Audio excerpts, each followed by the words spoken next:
السلام علیکم ورحمۃ اللہ وبرکاتہ۔ بالوں کو گننے اور لمبا کرنے کے لیے بہت ہی مجرب عمل لایا ہوں۔ آپ کے بال لمبے بھی ہو جائیں گے، گنے بھی ہو جائیں گے، اور اگر اس میں خشکی ہو یا بالوں میں کوئی بیماری ہو تو وہ بھی انشاءاللہ ختم ہو جائیں گی۔ عمل یہ ہے کہ یہ آیت کریمہ آپ نے 121 مرتبہ پڑھنے، اور یہ عمل آپ نے 21 دن تک کرنے۔ انشاءاللہ آپ کے بال لمبے بھی ہو جائیں گے، گنے بھی ہو جائیں گے، اور اگر خشکی وغیرہ ہو تو وہ بھی ختم ہو جائیں گی۔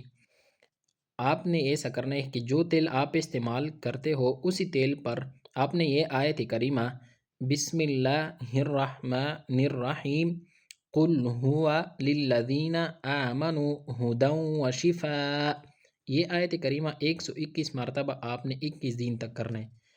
پھر یہ تیل آپ اپنے بالوں کو اچھی طرح مالش کر لے، انشاءاللہ آپ کے بال لمبے بھی ہو جائیں گے، خشکی بھی ختم ہو جائیں گی، اور گنے بھی ہو جائیں گے۔ شکریہ۔